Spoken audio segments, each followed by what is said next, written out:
muchas gracias a todos por venir, muchachos. Mi nombre es Fidel Arroz y yo soy economista egresado de esta universidad y también soy profesor aquí en la Escuela de Administración y Contaduría. Como bien saben, esta es la primera charla que está haciendo el movimiento libertario en general aquí en Caracas. No es la misma charla que tuvimos hace poco más de un mes en Maracay. ¿Okay? Tuvimos la charla ya, las mismas personas, Rubén, Yomar, Luis y mi persona. ¿Okay? Las mismas personas estamos trayendo la charla para acá. ¿Okay? Esta es incluso prácticamente la misma presentación que enseñé en Maracay. Le agregué un par de cositas, pero en general es la misma cosa, ¿no? Todo esto está siendo grabado y la idea es que lo puedan ver después en internet o para las personas que no vinieron, lo pueden tener por ahí también. Entonces, bueno, la charla de hoy, ¿de qué se trataba? Era enfocar la propuesta, ¿okay?, del libertarismo. No liberalismo, que es una cosa, libertarismo, que es otra. ¿Okay? Entonces, antes de comenzar mi ponencia, vamos a hablar un poquito de qué es esto del libertarismo. Quizás la mejor manera de decirlo es que es una corriente de pensamiento, ¿okay?, filosóficamente hablando, es una corriente de pensamiento, y por supuesto la propuesta o el tamaño de la escuela excede en sí mismo a lo que es la filosofía pura. ¿Okay? Vamos a compararnos con un ejemplo feo, el marxismo. El marxismo es una propuesta con un sustento filosófico, ¿okay?, básicamente es hegeliano. Económicamente hablando, te ofrece otra cosa que es el marxismo, socialismo propiamente dicho. ¿Okay? Y en lo político ofrece otras cosas, marxismo cultural, etc. ¿Okay? Esa comparación, aunque es fea, ilustra mucho sobre qué es el libertarismo. ¿Okay? El libertarismo, si lo vamos a hablar desde el punto de vista filosófico, ¿okay?, yo diría probablemente que no es más que la extensión del principio de no agresión a lo largo de todas las otras áreas. ¿Okay? Es decir, compartimos la tesis de que la filosofía es la madre de todas las ciencias, partimos de eso hacia las otras, hacia la corriente política, hacia la corriente económica, a la corriente axiológica, moral, etc., ¿no? Entonces, probablemente cuando uno piensa en libertarismo, uno piensa en la Escuela Austriaca de Economía. ¿Okay? Entonces voy a hablar un poco de esto, de qué es la Escuela Austriaca de Economía, porque aunque la Escuela Austriaca de Economía no comienza con una propuesta filosóficamente hablando, no comienza con una propuesta filosófica, sino oye, de teoría económica en sí misma, es como el punto de referencia más antiguo, más viejo que uno tiene para esto. ¿Okay? Generalmente cuando uno piensa en escuela austriaca, piensa en libertarismo. Cuando piensa en libertarismo, piensa en escuela austriaca. ¿Okay? Pero como les decía, la escuela austriaca comienza pues, como lo dice su nombre, comienza en Viena y comienza de manos de un economista que se llamaba Karl Menger, ¿no? No es mi intención entrar demasiado en los detalles de la teoría económica austriaca per se, de eso no es la presentación. ¿Okay? Lo que estoy intentando hacer ahorita es darles como que una perspectiva histórica para que nos ubiquemos bien. ¿Okay? Entonces realmente todo esto comienza con Menger, y para no irnos más atrás, porque podemos decir que comienza incluso con la escolástica hispano-portuguesa en España. ¿Okay? Pero para no ir tan atrás, no vayámonos tan lejos. Digamos que todo comienza con la Escuela Austriaca de Economía y con Karl Menger. ¿Okay? ¿Cuál es la diferencia de la Escuela Austriaca de Economía a otras corrientes de pensamiento económico? Yo diría una palabra: subjetivismo. ¿Okay? O quizás individualismo también funcionaría bien. ¿Okay? La gran diferencia es que la Escuela Austriaca de Economía estudia la acción humana o al ser humano tal y como es. O sea, estudia un fenómeno que está ocurriendo en la vida real, observa, ¿okay?, e intenta explicar lo que hace la gente. Hay otras escuelas donde usan un planteamiento distinto, donde, por decirlo de alguna forma, hacen un modelo y luego lo quieren llevar a la realidad e intentan que la realidad se ajuste al modelo. La Escuela Austriaca de Economía no. Okay, entonces una frase común que decimos siempre para burlarnos es que, bueno, los austriacos hablamos de la realidad y los no austriacos dicen, no hables de la realidad, háblame de mi modelo. Okay.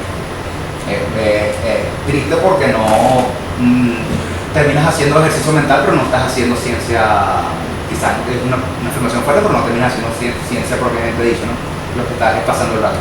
Pero bueno, ya que tenemos claro esto de que la Escuela Austriaca de Economía comienza en Viena, de la mano de Karl Menger, que fue el fundador de esta escuela de pensamiento, sin entrar mucho en los detalles, les dije que hay diferencias. La principal es el tema del subjetivismo.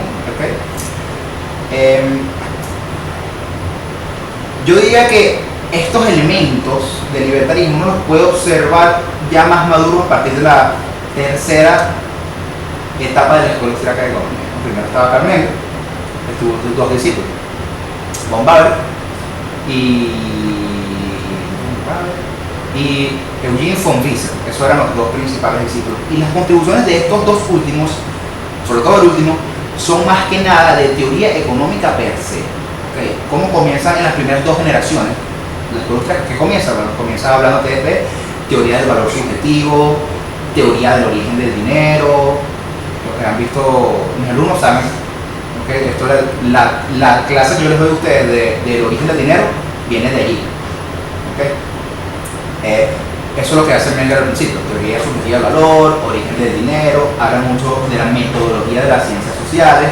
Ya con esos libros se entiende mucho el carácter subjetivista de esta escuela. Después llegan sus discípulos, ¿okay? Que es básicamente, por lo menos, von Baber lo que hace es poner unas bases, un trabajo grandísimo que hizo von Baber, con unas bases muy buenas para lo que es la teoría del capital. ¿Okay? O sea, ¿qué es capital? Dense cuenta, mis alumnos ya saben dónde saco las clases, desde aquí. ¿Okay? Y el otro, que era von Wieser, es muy famoso por otros aportes que hizo, como expandió la teoría de la imputación que ya había desarrollado Menger, por ejemplo, pero también tenía otras cosas que había incluido, como por ejemplo el concepto de costo de oportunidad. ¿Okay? Para los economistas de la sala, el costo de oportunidad solo lo inventamos nosotros, los europeos. Bueno, y con la tercera, podemos decir que con la tercera generación, ya viene Mises, ya viene Hayek, ya como que empieza a entrar un poco más temas filosóficos, temas políticos, ¿no? Empieza como que a expandirse más el temita, ¿no? Entonces, bueno, creo que, para no desviarnos por las ramas, espero que haya quedado bastante claro que el origen de esto es la Escuela Austriaca de Economía. Entonces, cuando hablamos del libertarismo, la propuesta económica del libertarismo, que de eso es lo que les voy a hablar yo, está muy imbuida, por no decir totalmente imbuida, en esto de la Escuela Austriaca de Economía. ¿Okay? Cuando yo hable cosas como, por ejemplo, cuando les hable de política monetaria, de las propuestas que tiene el movimiento libertario en temas de política monetaria, esos son propuestas que se extraen directamente de la teoría de la Escuela Austriaca de Economía. ¿Okay? Entonces no es solamente una cuestión de opiniones políticas, sino que, oye, hay un sustento económico, científico muy serio sobre todo lo que vamos a hablar hoy. ¿Okay? Y en realidad, como lo dice su nombre, el libertarismo no es más que otra cosa que defender la libertad del ser humano como un valor inexorable el cual todos poseemos. ¿Okay? O sea, que el ser humano es un ser intrínsecamente libre desde su nacimiento. O sea, que eso es algo que está en nuestra naturaleza y que no puede ser eliminado de ninguna forma. Obviamente, cuando te das cuenta que es algo que está en tu naturaleza, la tendencia es a permitir que ese camino se desarrolle, y obviamente las propuestas económicas de las que vamos a hablar ahorita están relacionadas directamente con el tema de la libertad. ¿Okay? ¿Por qué? Porque no podemos proponer propuestas económicas que vayan en contra de la naturaleza del ser humano, porque no van a funcionar.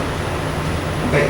No podemos proponer formas de organizaciones políticas, políticamente hablando, que vayan en contra de la naturaleza del ser humano, porque no van a funcionar. ¿Okay? Les he hecho un cuento sencillo con esto de la naturaleza. Es un cuento húngaro, es el cuento del sapo y del escorpión. ¿Qué dice este cuento? Una vez estaba un escorpión en un lado del río, ¿okay? Y el escorpión quería cruzar el río, y le dice un sapo que estaba en el río: mira, ayúdame a cruzar el río, yo me monto en tu espalda, tú me das la cola hasta el otro lado y yo me bajo de ese lado. ¿Okay? El sapo le dice: no, tú eres loco, o sea, en lo que yo permita que te montes en mi espalda, vamos a estar nadando en el río y tú me vas a picar, yo me voy a morir del veneno y tú te vas a morir ahogado porque yo me voy a morir. Entonces el escorpión le dice: ¿cómo tú vas a decir eso? Obviamente a mí no me conviene, no sea mala gente, dame la cola. El sapo como que accede y le dice: bueno, está bien, dame la cola. Y cuando estamos en mitad del río, el escorpión llega y pica al sapo. Y el sapo molesta y le dice: bueno, pero ¿por qué me picaste, gajo? Ahora nos vamos a morir los dos aquí como un tonto. Tú eres loco, ¿por qué haces esto? ¿Y qué le dice el escorpión? Es que no puedo ir en contra de mi naturaleza. Entonces, por eso que tengamos bastante claro que la libertad es algo intrínseco del ser humano, que forma parte de su naturaleza, y que no se le puede pedir a ninguna propuesta en ningún ámbito económico, político, social, filosófico, etcétera, que vaya en contra de esa naturaleza, porque no va a funcionar. Y realmente por eso es que no funciona el socialismo, porque la gente no puede ir en contra de su naturaleza. ¿Okay? Entonces, bueno, ya creo que después de todo eso que dijimos, creo que ya es un momento de empezar ya con la análisis en sí mismo. Yo las nombré así, socialismo versus economía de libre mercado, porque realmente es eso lo que vamos a hacer. Antes era muy fácil para mí yo llegar, leerles las propuestas del movimiento libertario, que las pueden conseguir en internet, o sea, leerlas y ya. Pero yo no quiero hacer eso. Yo lo que quiero hacer entonces es primero, y este es un chiste que dije en Arca, yo quiero explicar algo de dialéctica hegeliana, quiero como que explicar el contrario y luego definirlo a mí mismo, en este caso que es una estrategia de marketing que funciona muy bien. Entonces es lo que voy a hacer ahorita. Primero, antes de hablar del movimiento libertario, de sus propuestas, quiero hablarles entonces de qué es el socialismo, o sea, qué es lo malo, qué es esa cosa de la que tenemos que alejarnos, entender eso primero, para que pues con ese marco teórico que vamos a formar entendamos mejor las propuestas que vamos a ver al final de la ponencia. ¿Okay? Entonces la primera lámina es eso, ¿qué es el socialismo, muchachos? La manera tienen aquí, ¿okay? Fíjense, si nos vamos a la definición técnica, que uno la puede encontrar en el diccionario de la Real Academia Española, dice, ¿no?, que el socialismo es el sistema de organización social y económica basado en la propiedad y administración colectiva o estatal. Propiedad colectiva o estatal de los medios de producción y distribución de los bienes. ¿Okay?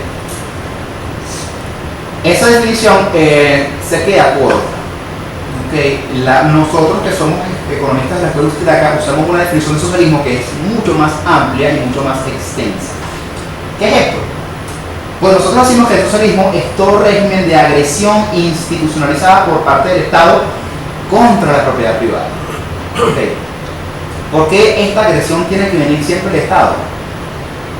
Porque tú no le puedes pedir a la gente que vaya en contra de su naturaleza. O sea, tú nunca vas a ver a la gente libre ir en contra de la propiedad privada, porque la propiedad privada deriva de la libertad de las personas. Entonces nunca lo vas a ver. Claro, puedes tener el caso de un ladrón que viene y te roba, bueno, sí, está violando tu propiedad privada, pero no puede ser institucionalizada. ¿A qué me refiero con institución? Los economistas de la escuela austriaca obtenemos el concepto weberiano de instituciones, que no es otra cosa que patrones de conducta que sigue una sociedad, un grupo de personas. Entonces, bueno, es imposible que la sociedad adopte patrones de conducta que vayan en contra de su naturaleza a través del tiempo por un periodo lo suficientemente sostenido como para que se vuelva costumbre, como para que se institucionalice. ¿Okay? El proceso evolutivo de la sociedad tiende a expulsar y a dejar de lado prácticas de ese tipo que no funcionan. ¿Okay? Vamos a ver eso más adelante también. Seguimos con la siguiente lámina. Vean, seguimos con el origen de la palabra socialismo, ¿no? Porque la palabra surgió en algún momento. ¿Okay? Fíjense, uno puede rascar el origen de la corriente políticamente hablando, del origen de la palabra en Europa. ¿Okay? ¿Quiénes eran los pensadores que casi que bautizaron esta doctrina? Bueno, Robert Owens y Henry de Saint-Simon en Francia, ¿no? Robert Owens en Inglaterra y Saint-Simon en Francia, ¿no? Pero escuchen, si uno puede hacer la búsqueda en internet y darse cuenta de que, mira, el origen técnico, o sea, la primera persona que dijo yo soy socialista, o yo inventé la palabra socialista, bueno, eso son estas personas, ¿no? Pero ese tipo de pensamiento es muchísimo más viejo que lo que estas personas. Fue del siglo XVI, si recuerdo bien, siglo XVI, siglo XVII. Y este pensamiento es mucho más viejo que eso. ¿Okay? Fíjense, lo que dice la lámina, razonamientos de este estilo son casi tan viejos como la civilización en sí misma. ¿Okay? Les doy dos ejemplos. Platón y los filósofos legalistas chinos. Estas cosas ocurrieron en el siglo IV antes de Cristo. Del siglo XVI, XVII después de Cristo al siglo IV antes de Cristo, 2000 años de diferencia. Y bueno, los griegos, Platón y los legalistas chinos son personas que nunca tuvieron contacto, o sea, sociedades totalmente aisladas una de la otra. Y en ambas sociedades pudimos observar este tipo de pensamiento, ¿no? A ver, ¿qué te decía Platón? Para los que no lo leyeron Platón, en su libro de la República, finalmente lo que propone es una sociedad con un estado totalitario que administra absolutamente todo. comunista, siempre le dicen que es el primer comunista de la historia, ¿no? Ejemplo de esto, bueno, recuerdo literalmente que hay una parte donde Platón te dice que el Estado es el que tiene que asignarle el trabajo a cada gente, ¿no? Entonces el Estado va a decir, tú vas a ser albañil, tú vas a ser médico, tú vas a ser futbolista, etc. ¿Okay? Ya es una violación tan grande de tu libertad, de tu propiedad, que no puedes decidir ni siquiera a qué te dedicas. ¿Okay? Y los filósofos legalistas sí no eran tan radicales, pero sí eran personas que pensaban que el Estado tenía que tener un poder absoluto y total. Que es curioso, muchachos, miren, en este momento los filósofos legalistas chinos, en esos periodos, tenías otros pensamientos filosóficos, y a mí me gustaría destacar un poco entre ellos el taoísmo. ¿Okay? Porque los taoísmos tienen como que la buena etiqueta de ser como los primeros libertarios de la historia, porque eran las primeras, o sea, pero fue como la primera corriente de pensamiento filosófico que ponía la libertad por encima de todo, o sea, la libertad del ser humano, con Lao Tse, que es el fundador de ello. Incluso el discípulo directo de Lao Tse, que se llamaba Xuan Tzu, fue el primer anarquista de la historia. Para los anarcocapitalistas en la casa, el primer anarquista de la historia era anarcocapitalista, o sea, no era él, era Xuan Tzu. Ok, que llegó a la conclusión lógica de que, bueno, si la libertad es buena y la naturaleza del Estado es siempre violar la libertad de la persona, el Estado es malo, no tengo por qué tolerarlo. Hay que eliminar el Estado entonces. Lo que pasa es que los taoístas también eran un poco pesimistas, y como que, bueno, al final la conclusión más o menos a la que llegan es que lo tenemos que aislar a nosotros en nuestras propias villas, en nuestras propias aldeitas, y segregarnos a esta gente porque nos tienen fregados, ¿no? Ya hay que pareciera algo en lo que los libertarios caen siempre, ¿no? Una anécdota chévere.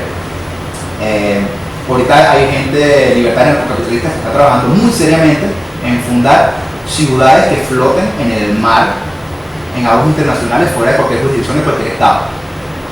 Por lo menos el nieto de Milton Friedman, que se llama Patrick Friedman, está trabajando en eso.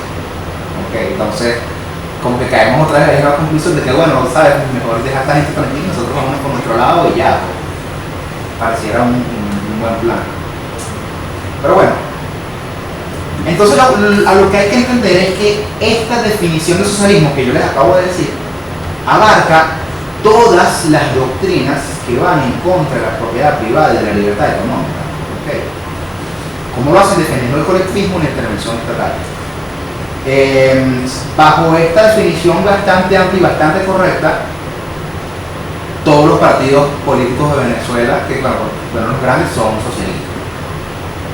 Los republicanos son en Estados Unidos socialistas, los demócratas socialistas. O sea, cualquier partido político, cualquier ideología que vaya en contra de la libertad de las personas, de cualquier libertad de las personas, ya tú lo puedes calificar como un poquito socialista, ¿no?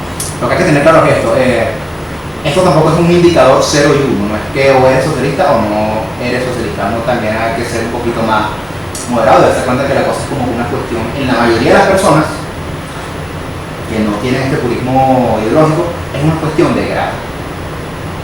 ¿Okay? Por ejemplo, tenemos escuelas de pensamiento económico como los monetaristas, gente bastante libre de mercado y gente bastante capitalista. Milton Friedman, si no me escuchaba, gente bastante capitalista. Los que asesoraron a la Chile de Pinochet, ellos, gente muy capitalista. Nosotros tendemos a medio meternos con ellos y decir, bueno, pero que son socialistas porque quieren que la gente pague impuestos y tal, y subsidiar la educación pública, estás violando la libertad de las personas porque, bueno, los impuestos son un robo. Y bueno, sí, pero tú no vas a decir que Milton Friedman o Hayek es tan socialista como Mao Zedong, como al propio Marx, no sé si es un poquito injusto. Pero lo importante es entender esto, que la definición es bastante amplia y que cuando uno identifica el socialismo como algo negativo y algo malo, no hay ningún principio en el cual uno se pueda basar para decir que un poquito de socialismo es bueno. Okay. Una vez que tú identificas que el cianuro es malo para tu integridad como persona, no vas a tomar nada de cianuro, ¿no? Cero cianuro. Cuando tú identificas que el socialismo es malo, o sea, cero socialismo es su trabajo con algo está sin utilizar, se vuelve propietario de eso. Les explico. La primera persona que llegó y agarró una parcelita de tierra al lado del río, que se dio cuenta que la parcelita era buena y daba buenos frutos y tal, y todo va a trabajar aquí, ese fue el dueño. Ok. la primera persona que fue ella, yo te dije ejemplo que tú cultivabas, no sé, no, que tú tienes cerdo, tú eres ingeniero cerdo, cabras, no sé, tú fuiste, buscaste las cabras, para atraparlas fue un rollo, tuviste que hacer un corralcito para que no se te escaparan, criar para que tuvieran hijos y así generaciones por generaciones para que las cabras fueran cada vez más mansitas y tal. Eso es trabajo. Y el recurso natural son las cabras. Y la de las cabras tú, no soy yo. Entonces la propiedad privada, esto que les estoy comentando, no es más que una institución, es decir, un patrón de conducta generalmente aceptado por los miembros de una sociedad que permite la solución de un problema, que es la asignación de recursos escasos. ¿Okay? Porque si no voy yo y te quito todas las cabras, te quito todas las gallinas, te quito ya las cerámicas, y bueno. Entonces, bueno, ese mecanismo, esa fue la solución que le encontramos. La solución es esto, es que llegue primero se lo queda. Esa es la solución. Ustedes cuando van a un restaurante se sientan en una mesa, está vacío, no se sientan aquí. Si voy yo te digo, mira, párate, dame la silla. Tú me vas a decir, no, yo llegué primero, porque hacemos cola. Yo llegué primero, estás pasando tú primero que yo llegué primero, yo fui el primero en llegar acá, tengo mi lugar, ¿qué pasa? Y eso es algo que viene de la naturaleza nuestra. ¿Ok? Y eso es algo que surge de ahí, de la evolución política, y de ahí ese es el origen de la propiedad privada. El tema es que todavía estamos luchando contra la mentalidad de la tribu, contra la mentalidad de la manada, ese es el rollo. ¿Ok? Pero creo que con estos ejemplos me queda bastante claro que esto de la propiedad privada es algo intrínseco del ser humano, porque la libertad es intrínseca del ser humano, o sea, vienen de la mano estas dos cosas. ¿Okay? Tú eres libre de ir, si te da la gana, y agarrar las cabras y echarle pichón. Ese es tu problema, y eres libre de disfrutar el fruto de tu trabajo. ¿Okay? Y si te estás muriendo de hambre, no le puedes decir a él, mira, dame gallinas como estoy muriendo de hambre, no. Saca la juega porque es tu pan, pero no tienes ninguna obligación moral tú de ayudarlo a él. Entonces, muchachos, al final del día, la conclusión de estas personas que tienen estos axiomas morales en su cabeza es la siguiente, que es mejor ser iguales que ser libres. Porque no importa que seamos más pobres, lo importante es que el que quiera socialismo lo quiere es por esto, porque quiere ser igual a otra persona. Ese es el verdadero problema. Bueno, me adelanté un poco a la siguiente lámina con el cuento que les eché, ¿no? Pero vamos a ver. Les decía ya que el fundamento ético de la libertad individual es el derecho de propiedad. A mí, miren, tú no puedes ejercer ninguna de tus libertades si no tienes algún tipo de propiedad. ¿Ok? Y miren, una manera fácil de probar que la propiedad privada existe es con la propiedad de tu propia persona. O sea, si yo te pregunto a ti de quién es tu cuerpo, mío. ¿Por qué? Porque tú llegaste primero. Obvio, ¿no? Tu cuerpo es mío, yo llegué primero a este cuerpo. Si crees en el alma llegó primero a este cuerpo, este es mío. O sea, ¿qué pasó? Ok. Es tuyo, si no es tuyo. O sea, si no es imagínense, los socialistas no quieren propiedad privada. Si no es propiedad privada de quién es, o sea, de quién es tu cuerpo. O sea, eso es un problema que no lo puedes resolver. Si no es propiedad privada, o sea, ¿quién es el dueño de los cuerpos? Si no eres el dueño de tu propio cuerpo. O sea, puede llegar un chamo, mira, tú no eres dueño de tu cuerpo, vas a ser mi esposa. No, o sea, ella es dueña de su propio cuerpo, ella llegó primero y ella tiene que decidir, ¿no? Y si puede llegar otra persona y decirte, tú vas a ser mi esclavo. ¿No? De ahí viene el tema de la multiplicación de la esclavitud. Si piensas que por lo menos los negros no son personas, no son seres humanos, no les extiendes la libertad y la propiedad de su propio cuerpo, entonces está bien que sean esclavos. ¿Ok? Entonces piensa, si no puedes resolver un problema tan chiquitito como la propiedad sobre tu propio cuerpo, imagínate cuando extiendes el tema de la propiedad a empresas, etc. Es lógico que va a haber muchos problemas allí. ¿Ok? Eso forma parte de la imposibilidad del socialismo que vamos a ver más adelante. Ahora, si estamos claros ahora que la libertad y la propiedad son parte natural del ser humano, uno va a llegar a la conclusión rápida de que todas las interacciones entre dos personas tienen que hacerse de manera voluntaria o si no estaría moralmente mal. Vamos a ver qué dice aquí. La propiedad privada es lo único que permite el establecimiento de relaciones contractuales entre particulares que permiten edificar una civilización de paz y progreso. Muchachos, si no hay propiedad privada, no vamos a matar entre todos. Porque voy a llegar yo y me voy a meter en tu casa y no, yo me aquí hoy y me voy a robar tu gato. Tu gato está bonito y me lo voy a llevar. Es mi gato, me lo llevé. Tu cuerpo es tuyo, venga por acá. ¿Qué va a hacer tu novio cuando se va a entrar a golpes con otro chamo y el gato lo va a rasguñar? O sea, es inevitable el conflicto, o sea, o nos entendemos con intercambios voluntarios, ¿ok? Y luego, bueno, estamos en tu casa, ¿cuánto quieres por tu casa? Ah, bueno, tanto, ahí sí nos entendemos. Pero si no es propiedad privada, nos vamos a matar a golpes, ¿ok? Cuando una tribu quería lo que tenía otra tribu, como así, guerra, y no matarse. Pero cuando nos sedentarizamos en pueblitos y empezamos a acumular exceso de producción, oye, a lo mejor tú puedes llevar tus cabras para allá, para el pueblo de al lado, que allá tienen unos cocinos bien finos, intercambian cabras por cocina y tal. Bueno, a lo mejor la primera vez es un robo y tal, pero poco a poco vamos haciendo transacciones voluntarias, ¿no? Nos matamos.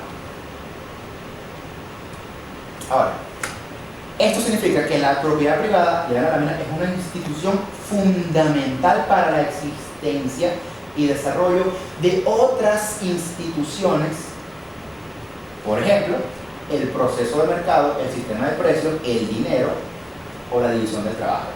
Todas esas cosas son instituciones, son comportamientos o pautas de conducta que la sociedad ha adoptado, todo gracias a esto de la revolución neolítica y la propiedad privada. Ok, ahora miren, sin una propiedad privada no podemos intercambiar pacíficamente, ¿no? O sea, hay dos tipos de interrelaciones, ¿ok? Las voluntarias o las violentas, o hegemónicas. Mira, yo quiero una cabra, ¿cuánto cuesta? Toma. La otra es, dame la cabra. Esa es la hegemónica. Dame la pérdida, esa es la hegemónica. ¿Ok? Si nosotros no podemos hacer intercambios libres y voluntarios, no podemos tener ningún mercado. O sea, porque, alumnos, ¿qué es el mercado? Es un proceso de intercambio entre las personas. Si no hay propiedad privada, ¿cómo tienes intercambio? O sea, si no tenemos propiedad, si no tenemos mercado, si no tenemos división del trabajo, que él se encarga de hacer de las cabras, tú te encargas de hacer las lanzas para cazar y ella hace las vasijas de cerámica, si no tenemos todo ese tipo de cosas, ¿qué nos queda? Somos la tribu, somos otra vez la tribu, los bárbaros, no hay de otra. ¿Ok? Entonces, en la realidad, el sustento material que la propiedad privada te da es la base en la que tú edificas todo el resto de tus libertades. ¿Por qué puedo estar aquí yo hablándole sobre todo este tipo de cosas? Porque soy profesor en la Católica, que es una universidad privada y tal, no cualquiera puede entrar, el gobierno no nos puede, bueno, sí puede, o sea, no lo ha hecho todavía, o sea, estamos aquí, ¿por qué? Porque tenemos esto, o sea, sin esta propiedad, o sea, sin esta estructura física que está acá, que fue pagada como con intercambios voluntarios de personas que se metieron en la universidad, pagaron por educación, se hizo un accidente, se construyó la biblioteca, estamos nosotros aquí, si esto no fuera posible, si no soy dueño de mi propio cuerpo, ¿cómo les doy la charla? Cualquiera me dice, cállate que no es mío tu propio cuerpo, vamos. No hay de otra, ¿verdad? Entonces, por eso no es extrañar que el Estado o las personas que te van a socavar tus libertades siempre te van a atacar tu propiedad. ¿Ok? Y aquí está, muchachos, miren, instituciones necesarias para el funcionamiento de la sociedad a gran escala. O sea, ¿por qué digo sociedad a gran escala? Bueno, porque la tribu es una sociedad chiquitica, ¿no? Pero la sociedad a gran escala, como somos nosotros, muchas personas que no se están muriendo, bueno, si tenemos hambre, pero, o sea, gente próspera que no se muere de hambre y que crece el número de población y que cada vez está mejor progreso, eso no puede existir sin la propiedad privada, muchachos, ¿ok? Entonces el socialismo, al de atacar las mismas bases de la sociedad civilizada, la destruye. Por eso que estamos así, ¿sabes? Que estamos yendo en contra de la naturaleza, estamos literalmente echando para atrás, vamos para la tribu. O ya estamos, sí, ya es un rollo. Ok, entonces todas estas cosas que estamos viendo nosotros son conclusión normal de esto. Ok. O sea, no somos el sapo, nos picó el escorpión, o sea, bueno, obvio, o sea. No tiene. Ahora, lo que quiero hacer a partir de ahora es. Ahora sí vamos a poner un poquito más económico, más de teoría económica en sí misma. Miren, sin entrar en demasiado detalle, porque esto podría ser 2 horas en este tema nada más, en la posibilidad de socialismo, vamos a hablar un poco de esto. Pretendo ahora explicarles los motivos, bueno, aparte de todo lo que ya hemos hablado, ¿no? de por qué el socialismo a un 100% de aplicación es imposible que sea exitoso. O sea, es imposible que las medidas que piensan lleven a las conclusiones que desean. O sea, por decirlo de alguna forma, es imposible que las premisas sustenten la conclusión. ¿Okay? Es imposible que si tú sumas 2 más 2 le igual a 5. 2 más 2 es 4. Siempre, no hay de otra. Los números tienen su naturaleza que no puedes cambiar. Si tú pones socialismo, es imposible que tengas prosperidad. Es imposible porque no contra la naturaleza de las personas. Pero vamos a ver eso en detalle. Miren.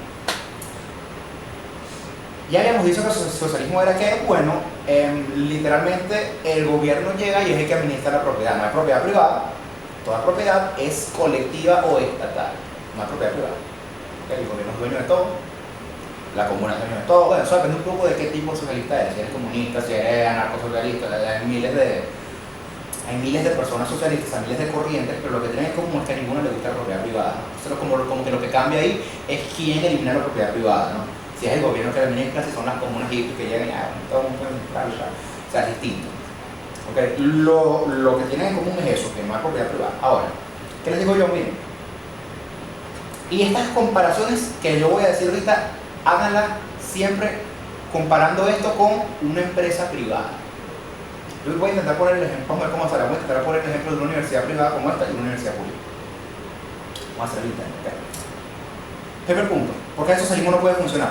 ¿Por qué el Estado no puede administrar este tipo de cosas? Bien, el enorme volumen de información necesario no puede ser gestionado por la mente de una única persona o un comité limitado. Eso, muchachos, lo que significa es, en el proceso de mercado surge una cantidad de información inmensísima.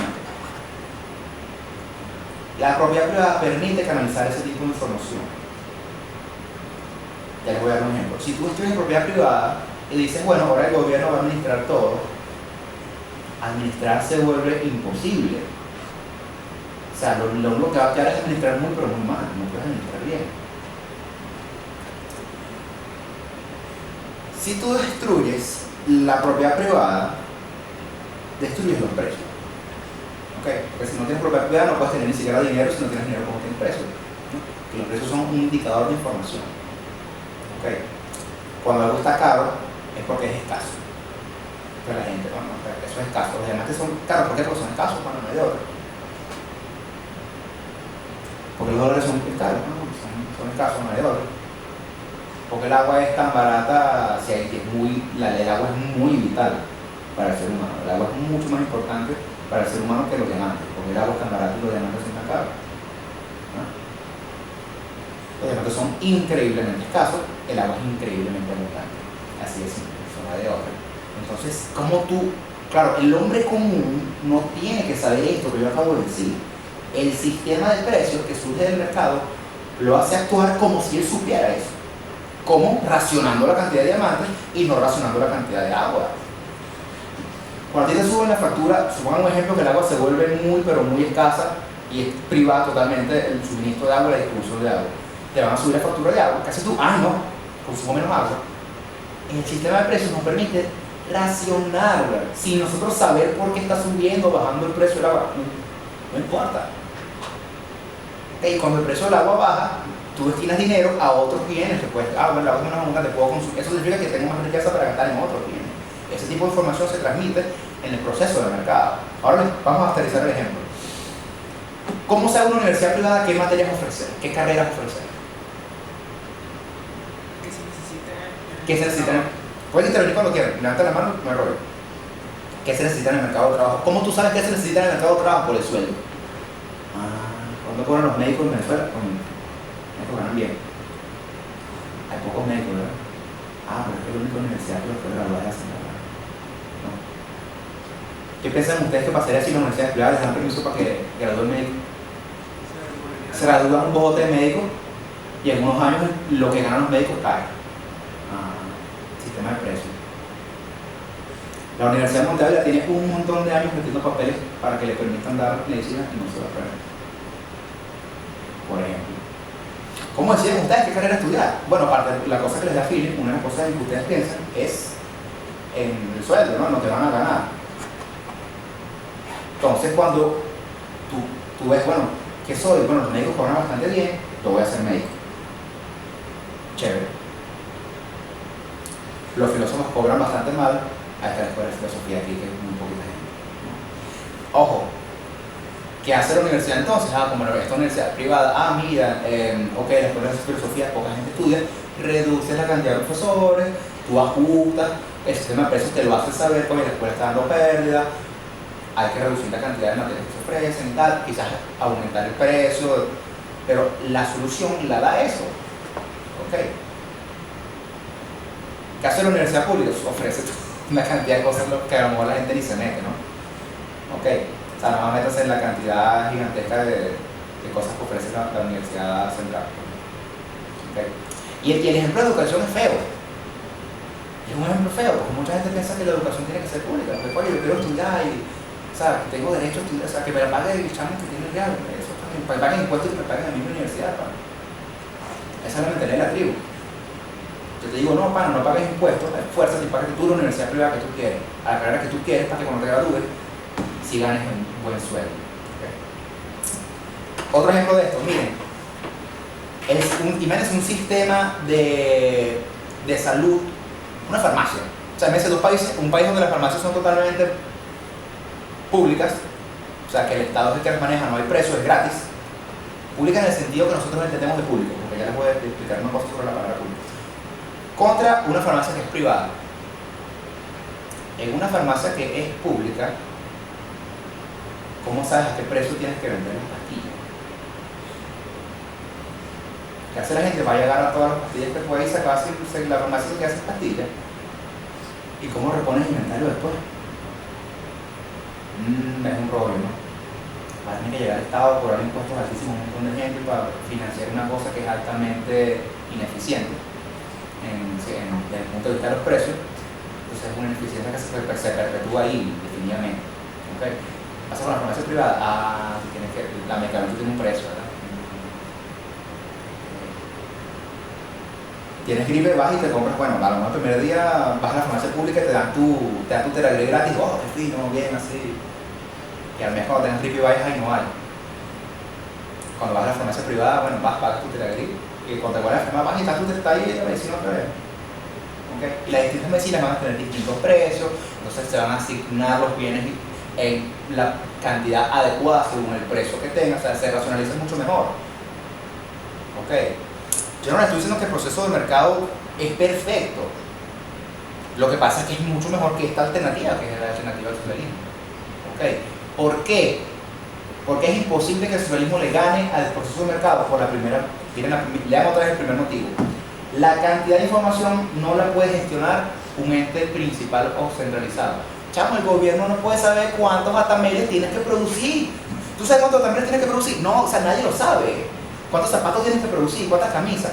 ¿Cuántos pantalones? Es demasiada información que está en el mercado. No puedes saberlo tú como persona. O sea, ni que tengas un doctorado en economía, tú puedes entender eso. No puedes saberlo jamás. Es demasiado difícil. O sea, ¿cuál es el precio correcto del dólar? Nadie sabe. O sea, preguntan a 1 millón de personas y todos te van a decir algo distinto. Nadie lo puede saber porque ninguna mente humana le cabe tanta información. Ni la computadora más brillante ni nada. Es un problema de que no se puede calcular esto. ¿Ok? Y además hay otro problema, que la información, aparte de que es demasiado abundante, o sea, saber cuántas pastillas tengo que tener, saber cuáles carreras tengo que ofrecer en la universidad, a qué precio, esa información no la puedes tener tú, en tu cabeza no puedes. Aparte de eso, hay otro rollo, que la información en sí misma, ya en el segundo punto, es de carácter subjetivo y está dispersa en la mente de muchos individuos y además tiene un carácter tácito. Aunque la mente humana fuera tan increíble como para almacenar toda esa información, nunca podría obtenerla. Porque esa información está encerrada en la cabeza de todo uno de ustedes. Además, a veces ni lo sabe. A veces la consumes ya porque tú no piensas eso mismo. O sea, solo tú sabes cuáles son tus gustos y tus preferencias, solo tú sabes cuánto estás dispuesto a pagar por cierto bien, nadie más puede saberlo. Y no puedes transmitir esa información. Yo no le puedo decir a un ente central del gobierno, mi demanda de café hoy es 3 guayoyos. Y la mandas, en vez de sentarme en el gobierno, calcula, la producción de guayoyos de hoy tiene que ser de tanto. Tu demanda cambia en el tiempo, tú no sabes qué vas a demandar mañana. Tú no sabes. O sea, aparte de que es subjetivo, es un rollo. O sea, si tú mismo, a ti mismo te cuesta entender, imagínate cómo traspasa esa información a otras personas. No puedes. Pero hay algo que soluciona este problema. El sistema de precios. Tú vas, vamos a comprar un café. ¿Cuánto cuesta? Solo tú sabes cuánto te gusta el café. Ahora vas aquí al cafetín y te compras un café. ¿A cuánto? 1000 bolívares. No. Está muy caro, no lo compro. Si muchas personas dicen eso, inevitablemente cuando la demanda se contraiga, el precio del café va a tener que bajar. ¿Qué te dice el hecho de que el precio varíe? Que la gente no está dispuesta a pagar tanto por el café, a la gente no le gusta tanto el café. Tú montas una empresa nueva, montas un restaurante nuevo, por ejemplo, si tú una cierta cantidad de menú, a lo mejor quiebras, o sea, a lo mejor algunos platillos no son tan comprados. ¿Qué te dice eso? Mira, a la gente no le gusta este platillo, tengo que bajar el precio. A ver si la gente lo compra más. O sea, el sistema de precios le da información al empresario, a la persona y al consumidor, o sea, en general, para saber qué hace con sus recursos, para saber si produce, si no produce, al empresario, y para saber al consumidor si consume o no consume. Así de simple. A lo mejor ahorita no estás dispuesto a pagar 1000 bolívares por un café, pero a lo mejor hoy, dentro de una semana, tenías un examen, te trasnochaste, dame el café, pana, porque estoy demasiado cansado. Tú sabías la semana pasada que ibas a hacer eso. Tú no le puedes decir al gobierno, mira, dentro de una semana voy a consumir un café más de lo que consumo todos los días. No puede. Porque la información es de carácter subjetivo. ¿Okay? Y además, esto es otra cosa, el tercer punto, el carácter dinámico de los procesos económicos impide que el gobernante, o sea, quien está administrando los recursos, disponga de la información que aún no ha sido creada. Es lo que le decía, o sea, ni tú mismo sabes cuál va a ser tu demanda la semana que viene. O sea, tú no sabías, el ejemplo que les pongo, tú no sabías que en una semana ibas a estar soñoliendo horrible que te ibas a comprar un café, tú no lo sabías. Es un proceso dinámico que todo el tiempo se está moviendo. O sea, tu demanda, tus preferencias, aparte de que son subjetivas, no las puedes transferir a otras personas. Y además de todo eso, están cambiando todo el tiempo. Es un rollo. Es imposible entonces que tú traspases esta información al gobierno para que haga un cálculo económico eficiente. Y el último punto, muchachos, es que miren, el propio carácter coactivo, violento, interventor, que se mete y interviene, de la intervención en el sistema económico distorsiona y corrompe y dificulta o imposibilita el proceso de generación y transmisión de información necesaria. Mira, pan. Cuando el Estado llegue y regule el precio del café, cambia el precio del café. Y cambia tu demanda de café. Entonces tu demanda no es la misma. Imagínate. O sea, si ni yo mismo sé cuál es mi demanda de café a un precio libre y que va a cambiar todo el tiempo, imagínate cuando te controlan el precio, regulan la cantidad que puedes consumir, ya, entonces todas esas condiciones que cambiaron hacen que tu demanda cambie. Entonces el hecho mismo de que intentes calcular cambia la información, y al cambiar la información tienes que volver a calcular. ¿Me siguen? Ese es el rol. O sea, que si el gobierno pudiera hacer los primeros 3 puntos, aunque los pudiera hacer, cuando intervenga cambia todas sus preferencias, cambia todos sus procesos de demanda y ya todo el cálculo que hizo se volvió, no sirve para nada. Y tienes que calcular otra vez. Entonces, por estos motivos, es que es imposible que funcione. O sea, económicamente hablando nunca lo vas a ver. O sea, nunca va a funcionar, económicamente hablando nunca va a ser viable. Siempre va a llevar a lo que ha llevado siempre, a la destrucción material. Eso no hay de otra. Antes de seguir con las propuestas, si alguien tiene una pregunta, ahorita es un buen momento para hacerlo. ¿No? Levante la mano, ¿no? Si no al final de la presentación. Ok.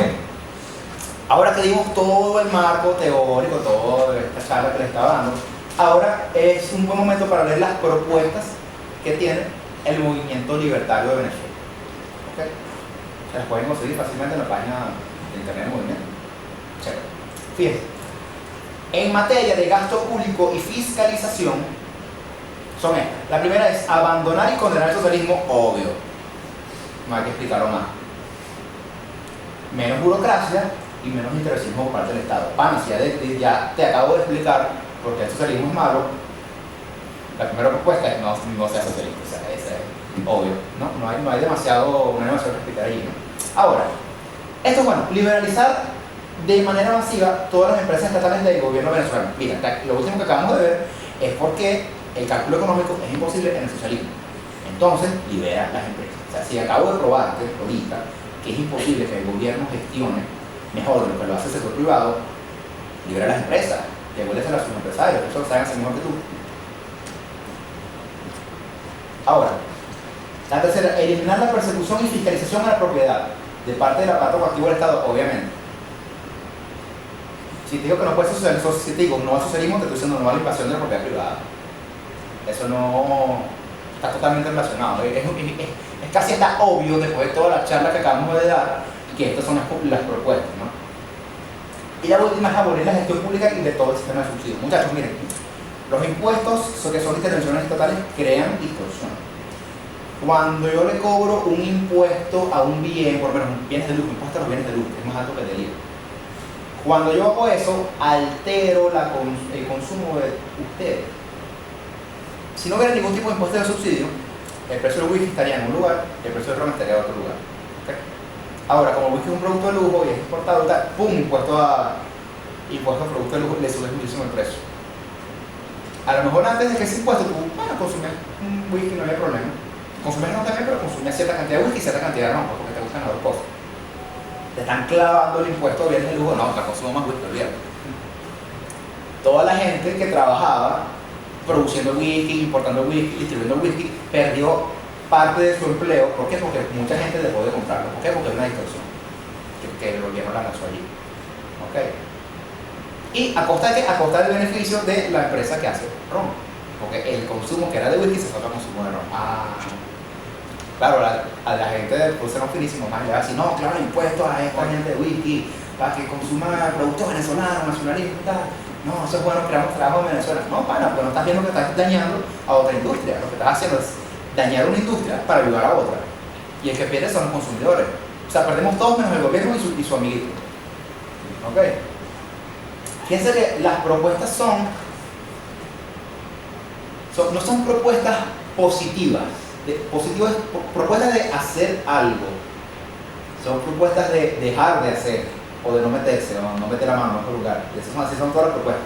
Okay, la propuesta es dejar a la gente tranquila. Porque somos seres humanos y somos libres. Ahora, quizás esta es la parte que más me emociona a mí, ¿no? De todas las propuestas, la parte de la moneda misma. Obviamente, si queremos la libertad y la propiedad privada, la moneda tiene que ser totalmente libre. Es decir, que la libertad monetaria o uso libre de cualquier moneda tiene que existir, evitando así el uso forzoso del bolívar. Mira, lo que estoy diciendo es lo siguiente, que si a la sociedad y al proceso del mercado le da la gana de que lo que circule sean dólares, está bien. Si le da la gana que circulen pesos, está bien. Y si le da la gana que circule oro, o plata, o sal, o lo que sea, está bien. Porque cualquier cosa que surja de ese proceso de mercado va a ser mejor que el uso forzoso, en este caso el bolívar, que me está imponiendo. La sociedad por sí misma va a ir descartando aquellos dineros que sean más malos y adoptando los dineros que sean más buenos. En el momento que tú me obligas y me condenas a usar el bolívar, me estás violando mi propiedad privada. Porque si yo quiero ir ahorita de cafetín y pagar con sal, a lo mejor el tipo que te trata la sal, un kilo de sal no es cafetal, eso llega. Pero seguir por el Estado. Eso está diseñado para realizar todas las ventas que hiciste, tus puntos de venta, todas las cosas, te tienes que cobrar en bolívar. Si yo le quiero pagar en dólares, si le quiero pagar en euros, si le quiero pagar en cobre, ¿cuál es el que hay de mano en eso? Moralmente malo no hay nada, porque es un contrato voluntario. Dame tal cosa y yo te pago con una moneda que a los dos nos gusta. O sea, no hay nada de malo en eso. Cuando impones una moneda, nos fregamos.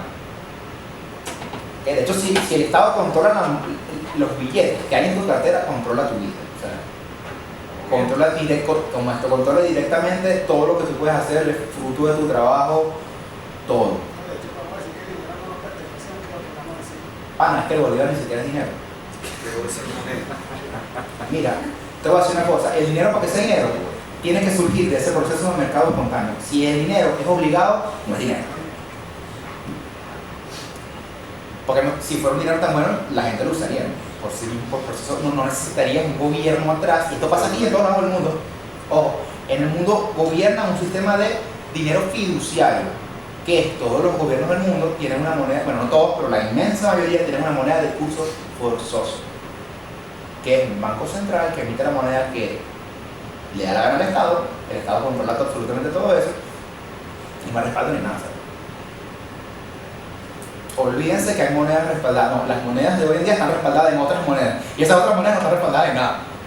Entonces al final nada está respaldado sobre nada, o sea, son billetes de monopolio. Yo digo a mis alumnos que un billete de monopolio y un billete cualquiera en esencia es la misma cosa. O sea, es lo mismo, billetes, o sea, la diferencia es que usamos el dólar o el bolívar, pues el gobierno nos obliga, si no, no lo usáramos. Es así de simple, o sea, tú pasas una ley que diga que eliminas el curso forzoso del bolívar y la sociedad va a usar cualquier otra cosa, que no sé qué va a usar, no lo sé. Probablemente el dólar, pero no lo sé. No, Fidel, vaya contradicción que siendo Venezuela un país soberano funcionamos con dólares. Porque el 90% de tu producción, que es petróleo, se cobra en dólares. Entonces lo lógico es pensar que en este país va a circular el dólar. Es lo más productivo, es lógico en ese sentido, ¿no? Y fíjate algo, mucha gente como que se opone al tema del dólar y tal, porque no hay suficientes dólares, que no va a imprimir y tal. Mira, en Panamá tiene un artículo en la Constitución que dice: en este país no habrá moneda de curso forzoso. Y solito el dólar agarró. Ahí no hay ningún banco central produciendo dólares ni nada. Claro, el dólar se produce afuera, es una producción externa, y la moneda fluye por proceso de mercado libre hacia el país. ¿Cuál es la consecuencia? Bueno, sabes que el 1% de inflación casi todos los años por toda su historia. Menos, o sea, el dólar en Panamá tiene menos inflación que el dólar en Estados Unidos. Imagínate. ¿No? Y bueno, todo lo que acabamos de decir ahorita nos lleva a la segunda propuesta, que es, por supuesto, eliminar el Banco Central de Venezuela. Eso es algo que hay que tenerlo muy claro. Muchas veces en economía hay una gran contradicción de la mayoría de los economistas. Miren, por un lado, tú entras a un curso de microeconomía y te dicen y te explican por qué los monopolios son malos desde el punto de vista del consumidor, desde el punto de vista de usted. O sea, a ustedes no les conviene que haya un monopolio. ¿Okay?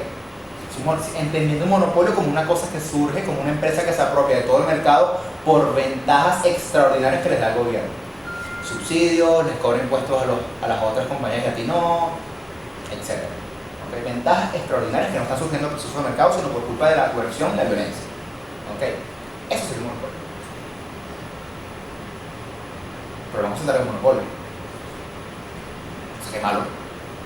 El Banco Central es un monopolio de la emisión de moneda. O sea, yo les explico una cosa: los bancos centrales son cosas del siglo XX para acá. ¿Ustedes creen que no había moneda antes de los bancos centrales? Sí había. ¿Y cómo eran los precios? Mucho más estables.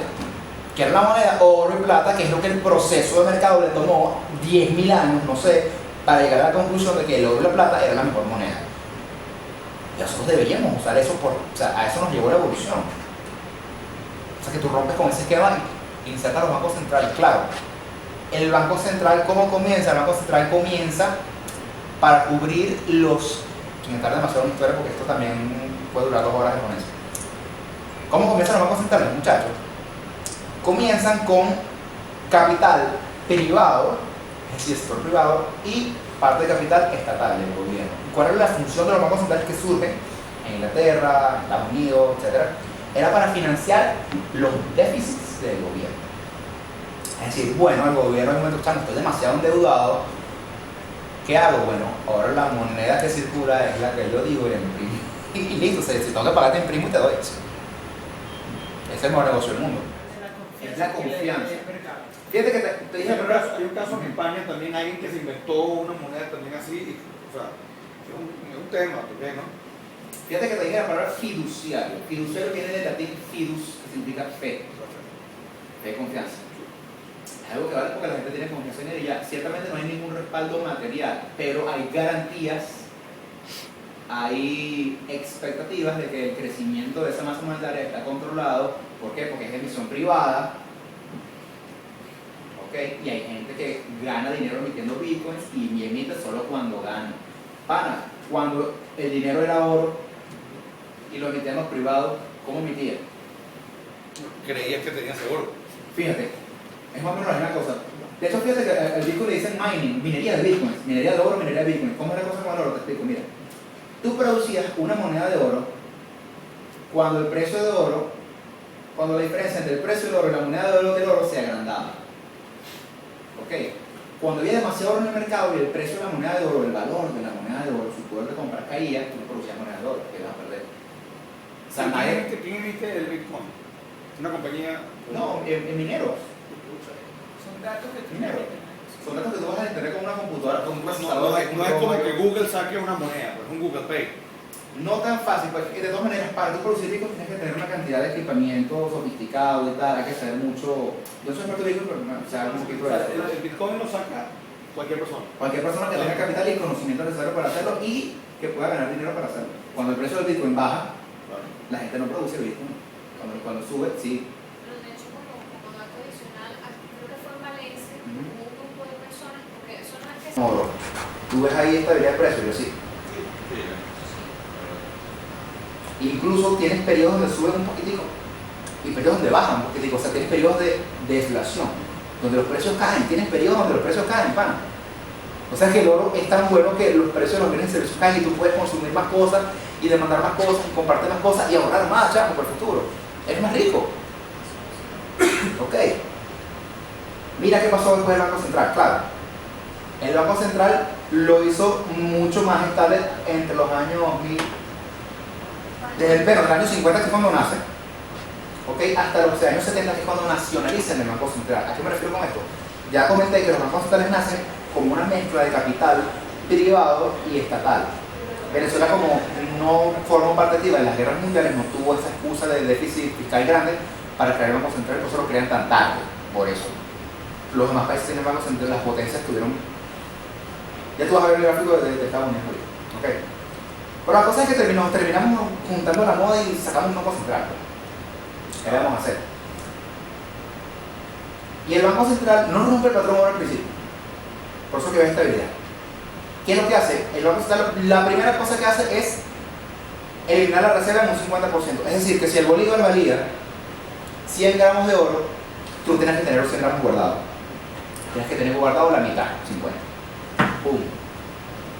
Tienes ahí una emisión de billetes que no están respaldados en nada. Dinero falsificado. Eso es dinero falsificado.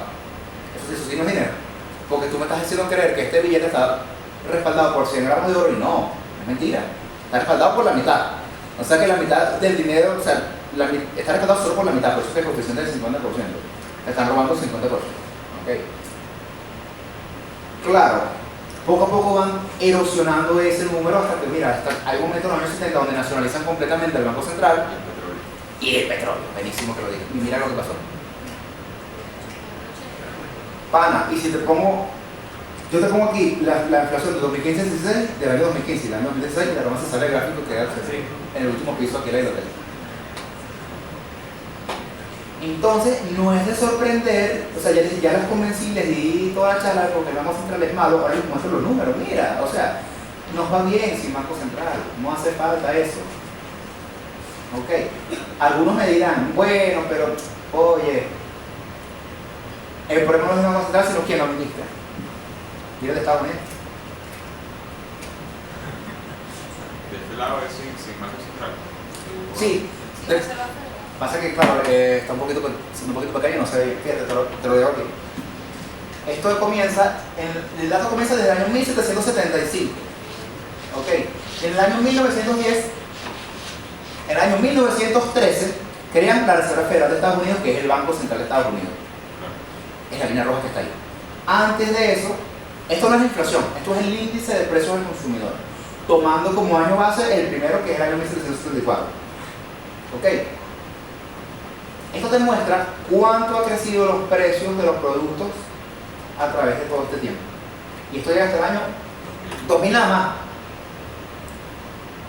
Mira, el dólar ha perdido 99.9% de su valor desde que crearon el Banco Central de Estados Unidos. 99.9% de su valor. ¿Pero Bretton Woods fue cuándo? Dime. ¿Cuándo cambiaron ellos? ¿Cuándo fue que se cambió en Bretton Woods? 1970. ¿Dónde ves el brinco? Ajá. Ahí fue. Okay. El brinquito. Claro, si ves el gráfico te vas a dar cuenta de que, ok, está el Banco Central ahí, tienes la Primera Guerra Mundial ahí, World War I, WW1, hay un saltico, luego se medio estabiliza, otro saltico en la Segunda Guerra Mundial, seguimos más o menos estables, pero siempre hacia arriba, porque vamos a intentar también inflar la moneda poquito a poco. Claro, porque después de la Segunda Guerra Mundial te tuviste el acuerdo de Bretton Woods que tú estás mencionando. El verdadero patrón oro se rompió después de Bretton Woods. Y mira lo que pasó. Inevitable, o sea, lo que te vengo diciendo hace rato, que el patrón oro es bueno y que mantiene los precios estables y que los porcentajes es malo, mírenlo aquí, en Estados Unidos y en Venezuela. O sea, te estoy diciendo que el dólar perdió un 99.9% de valor desde que crearon el Banco Central de Estados Unidos. ¿Qué crees que pasó con el bolívar? O sea, no lo van. No, si lo hicieron ellos no lo vamos a hacer nosotros tampoco, o sea, por Dios. En el estado de Valencia, resulta que era un equipo de personas que estaban empezando a hacer minería de bitcoins dentro de Venezuela.